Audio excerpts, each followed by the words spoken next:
Hello friends, welcome to my art world.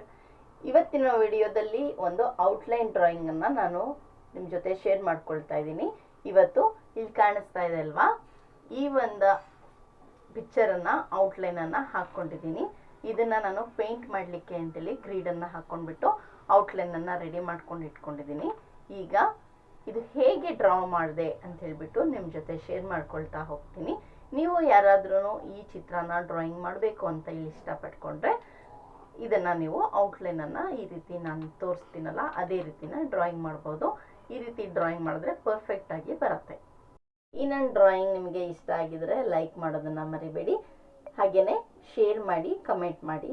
Subscribe ಮಾಡ್ಕೊಳ್ಳದೆ ನೋಡ್ತಾ ಇದ್ದರೆ subscribe ಮಾಡ್ಕೊಳ್ಳಿ. ಪಕ್ಕದಲ್ಲಿರೋ ಬೆಲ್ ಬಟನನ್ನು ಕ್ಲಿಕ್ ಮಾಡಿ. ಯಾಕೆ ಅಂತ ಹೇಳಿದ್ರೆ ನನ್ನ ಚಾನಲಲ್ಲಿ ಇದೇ ರೀತಿ ಡ್ರಾಯಿಂಗ್, ಪೇಂಟಿಂಗ್, ಸ್ಕೆಚಸ್ ವಿಡಿಯೋಸ್ ಬರ್ತಾ ಇರುತ್ತೆ.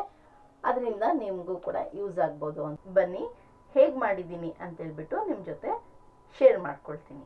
ನನ್ನ ಹತ್ರ ಈ ರೀತಿ ಕ್ಯಾನ್ವಾಸ್ ರೋಲ್ ಇರುತ್ತೆ. ಇದರಲ್ಲಿ ನನಗೆ ಯಾವ ಸೈಜಲ್ಲಿ ಬೇಕು, ನಾನು ಯಾವ ಸೈಜಲ್ಲಿ ಪೇಂಟಿಂಗ್ ಮಾಡೋಕ್ಕೆ ಇಷ್ಟ ಆಗುತ್ತೋ ಆ ಸೈಜನ್ನು ನಾನು ಕಟ್ ಮಾಡ್ಕೊಳ್ತೀನಿ.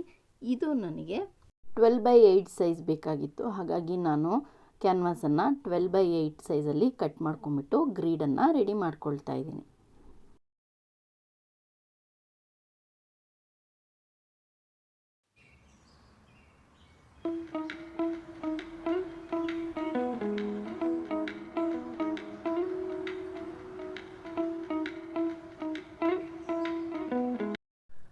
ನೋಡಿ, ರೆಡಿ ಆಯಿತು. ಈ ರೀತಿ ಗ್ರೀಡನ್ನು ಹಾಕ್ಕೊಂಡ್ಬಿಟ್ಟು ಯಾವ ಬಾಕ್ಸಲ್ಲಿ ಯಾವ ಭಾಗ ಬಂದಿದೆ ಅಂತೇಳ್ಬಿಟ್ಟು ಫಸ್ಟು ನೋಡ್ತೀನಿ. ನೋಡಿಬಿಟ್ಟು ಸ್ಟಾರ್ಟ್ ಮಾಡ್ಕೊಳ್ತೀನಿ. ಕಣ್ಣಿಂದ ಸ್ಟಾರ್ಟ್ ಮಾಡ್ತಾ ಇದ್ದೀನಿ ನಾನು.